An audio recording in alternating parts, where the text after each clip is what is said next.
Já faz mais de uma década desde que Shia LaBeouf apareceu em um tapete vermelho em Berlim, usando um saco de papel na cabeça com a frase "Eu não sou mais famoso".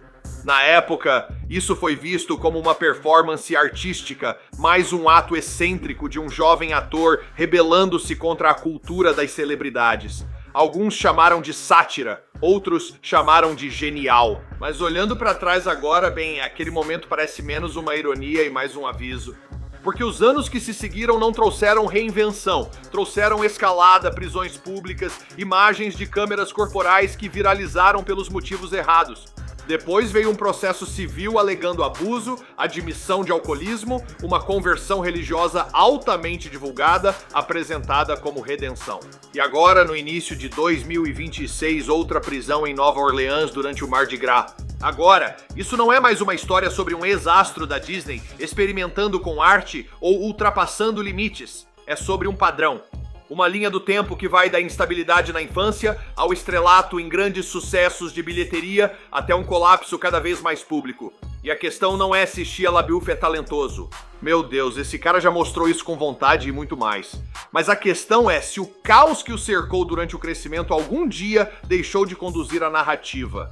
Porque quando você se afasta e olha para todo o arco de Even Stevens a Transformers, dos tapetes vermelhos aos tribunais, o fio condutor fica mais difícil de ignorar.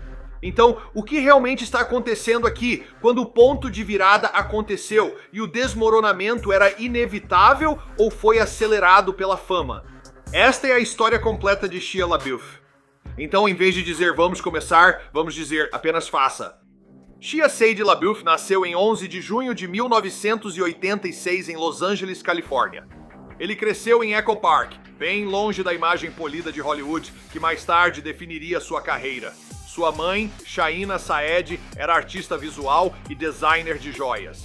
Seu pai, Jeffrey LaBeouf, era um veterano do Vietnã e ex-palhaço que lutava contra o vício em heroína. O vício não era um problema distante na casa. LaBeouf disse que testemunhou seu pai usando substâncias.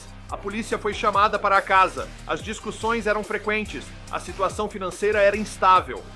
E seus pais se separaram, trazendo instabilidade financeira. Ele contou que passaram a infância mudando de lugar, morando até em motéis quando não podiam pagar aluguel. Mas aos 10 anos de idade, enquanto Shia, ele começou a fazer stand-up comedy em clubes de Los Angeles. E não eram apresentações para jovens, eram locais para adultos. Ele usava material inspirado em comediantes mais velhos e se adaptava para arrancar risadas. Encontrou um empresário ligando para contatos da lista telefônica e se promovendo. Ele disse que seu objetivo era apenas obter renda e via o entretenimento ou a comédia como forma de estabilizar a situação da família. Após a comédia, ele logo passou a atuar e no fim dos anos 90 conseguiu pequenos papéis na TV. Na adolescência, ele já trabalhava de forma consistente. E Shia, seu pai, estava por perto meio que o orientando, gerenciando, um homem carismático, mas alguém que era inegavelmente pouco confiável. Ele afirmou que o ambiente o fez amadurecer rápido e assumir responsabilidades acima da sua idade. Antes da fama e das polêmicas, havia uma criança crescendo com vício, dificuldades financeiras e instabilidade, que cedo viu na atuação uma questão de sobrevivência. Avançando para os anos 2000, Shia já não era mais apenas aquele garoto da Disney. Ele ganhou um Daytime Emmy por seu trabalho em Even Stevens e começou a migrar para o cinema. Agora, com Rose, ele provou que podia liderar um projeto de estúdio. Depois, Paranoia mostrou que ele conseguia sustentar um suspense nas bilheterias, mas em 2007 tudo mudou. Transformers chegou aos cinemas e faturou mais de 700 milhões de dólares no mundo todo. E de repente, Shia não era mais um ex-ator mirim tentando amadurecer diante das câmeras.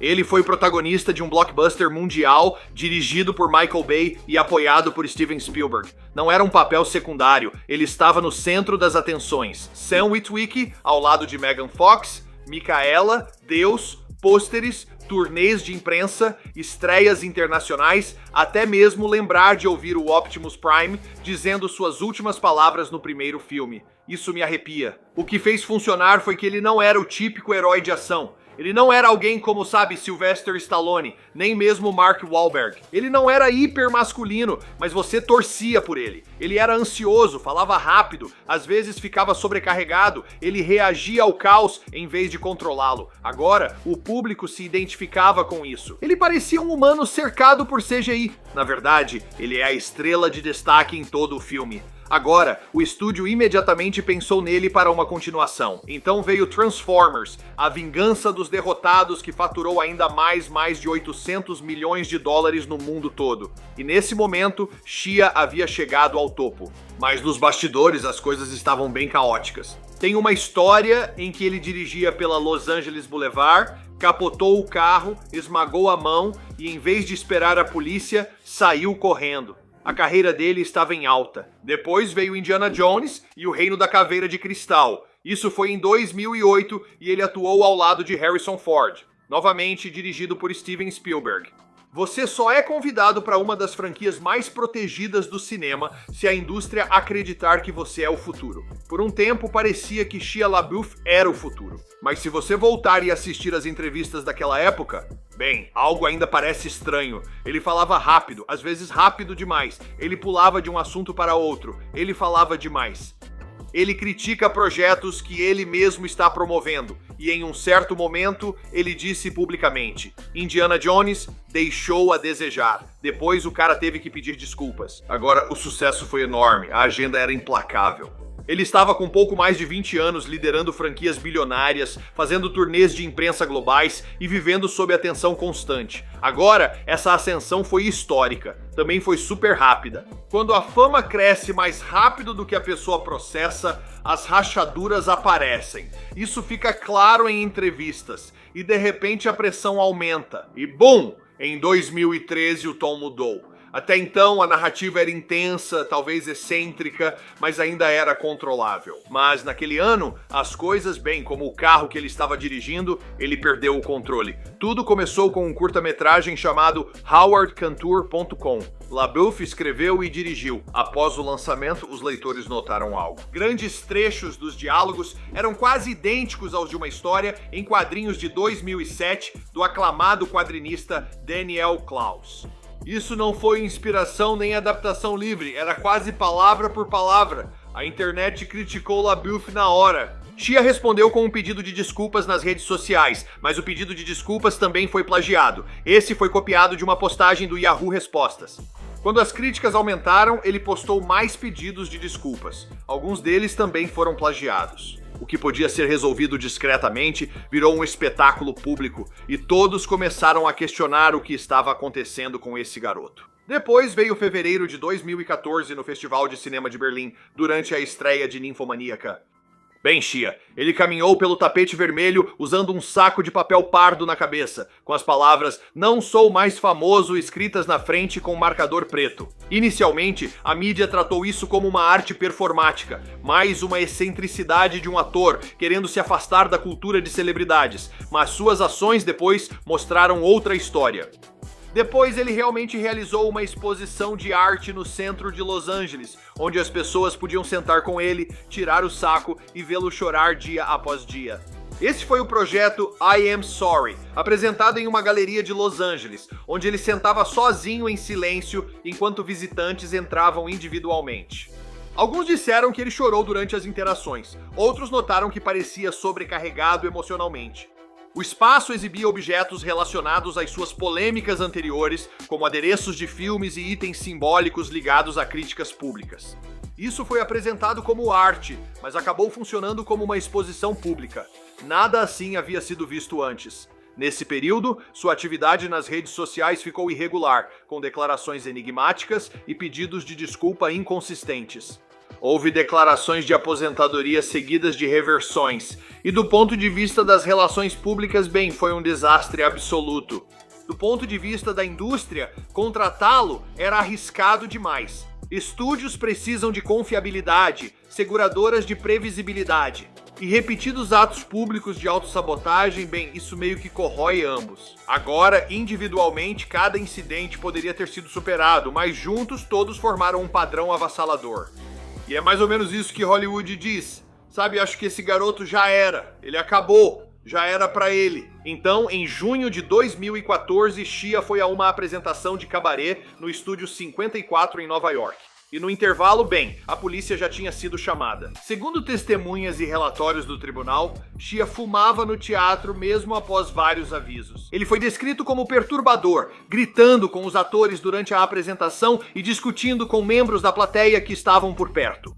Em determinado momento, ele supostamente deu um tapa em um homem sentado perto dele. Os funcionários do teatro pediram para ele sair. Ele recusou. Alan Cummings estava lá. Ele ficou pasmo. Ele disse: "Você certamente não é um traidor. Ou talvez seja." Quando os policiais chegaram, a situação piorou. Relatórios das autoridades disseram que LaBeouf ficou agressivo e gritou obscenidades. Ele resistiu a ser escoltado para fora e depois surgiram vídeos dele sendo algemado nos bastidores. Durante a prisão, ele teria gritado variações de "Você sabe quem eu sou?" e feito ameaças explícitas aos policiais. Ele foi acusado de perturbação da ordem, assédio e invasão de propriedade. E dentro do tribunal no dia seguinte, ele parecia desorientado. Ele mostrou a língua aos fotógrafos e o juiz mandou que fizesse tratamento e evitasse novos problemas legais. Depois, declarou-se culpado de perturbação da ordem e aceitou continuar a terapia.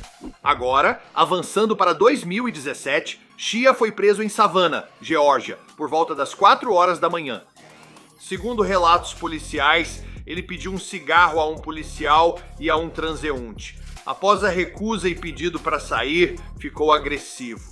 Os policiais afirmaram que ele parecia estar embriagado e foi preso por embriaguez em público, perturbação da ordem e obstrução da justiça. O que tornou o incidente notícia nacional foi o vídeo da câmera corporal, onde LaBeouf aparece algemado, andando e gritando palavrões para o policial. Na verdade, ele chegou a fazer comentários de teor racial. Ele acusou os policiais de estarem o perseguindo. Seu discurso era errático, seu tom agitado. Em certo momento, ele menciona seu status e sucesso financeiro. A filmagem completa dura vários minutos, sem cortes. E caramba, mais uma do Shia, e fica a dúvida, o que fazer com esse cara? Alguém chama o Optimus Prime. Dias depois, Shia disse estar envergonhado do seu comportamento. Ele admitiu lutar contra o alcoolismo e afirmou estar tomando medidas para ficar sóbrio. Ele não contestou a acusação de perturbação da ordem e as demais acusações foram retiradas em um acordo judicial com liberdade condicional. E em 2017 o histórico só foi ficando pior. Droga. Agora, é importante notar que por volta dessa época ele se casou. O cara se estabeleceu com a atriz Mia Goth, que está fazendo sucesso agora, mas infelizmente também não deu certo. Vamos falar disso em seguida. Em dezembro de 2020, a cantora e atriz britânica FKA Twigs, nascida Talia Barnett, entrou com um processo civil contra Shia no Tribunal Superior de Los Angeles. A queixa o acusava de agressão sexual, física e sofrimento emocional, alegando um padrão de comportamento coercitivo e controlador durante o relacionamento, que acredito ter sido profissional. LaBeouf respondeu por e-mail ao New York Times dizendo que várias acusações não eram verdadeiras. Na mesma resposta, ele escreveu: "Tenho sido abusivo comigo e com outros por anos, machucando principalmente quem está mais perto de mim." O impacto na carreira dele foi imediato. Dispensado pela CAA, campanhas de premiação interrompidas e papéis importantes deixaram de surgir. E em 2021, a identidade dele havia mudado de protagonista rentável para um risco para Hollywood. Em 2022, Shia reapareceu publicamente enquanto promovia o filme Padre Pio. Nas entrevistas, ele detalhou sua conversão ao catolicismo ao se preparar para o papel. Ele disse que frequentava a missa e estudava as escrituras como preparação. Ele afirmou que a fé o ajudou quando sua carreira e vida pessoal estavam desmoronando. Em conversa gravada com o bispo Robert Barron, Shia contou que estava com pensamentos suicidas antes de encontrar novo propósito na religião. Agora, o momento chamou a atenção. O processo civil seguia ativo, a memória das prisões anteriores persistia e conversões religiosas não encerraram o escrutínio. Isso não lhe daria passe livre. Tudo está perdoado. Isso só acrescentou mais um capítulo a uma história que ainda estava sendo escrita. Eu sinto pena do cara. Então chegamos ao início de 2026. Shia foi preso em Nova Orleans durante o Mardi Gras. Segundo relatos locais, o incidente foi em um bar no bairro francês. Agora, as autoridades afirmaram que ele supostamente agrediu 2 pessoas durante uma briga e foi acusado de agressão simples. Agora, essa prisão não aconteceu isoladamente. Isso se somou ao histórico já estabelecido. Quero dizer, esse cara está constantemente se metendo nos mesmos problemas. Agora, isso aconteceu logo após um divórcio recente. Ele e Mia Goth ficaram juntos por quase uma década, mas algo desandou e ele se mudou de Los Angeles para Nova Orleans, acho que para começar uma nova vida.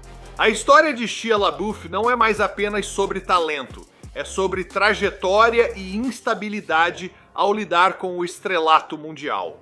Isso é um colapso público e um padrão já registrado, e as pessoas continuam sem entender. Agora, acredito que esse cara pode dar a volta por cima. Existe um papel por aí, um personagem, talvez algo como Howard Hughes, que ele pode reinventar e assumir e realmente conquistar o respeito e a admiração do mundo novamente.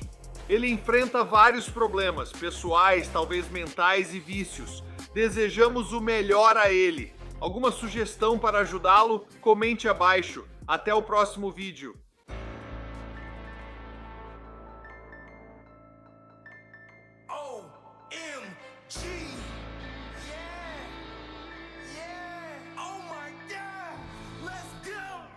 I know they waiting on me.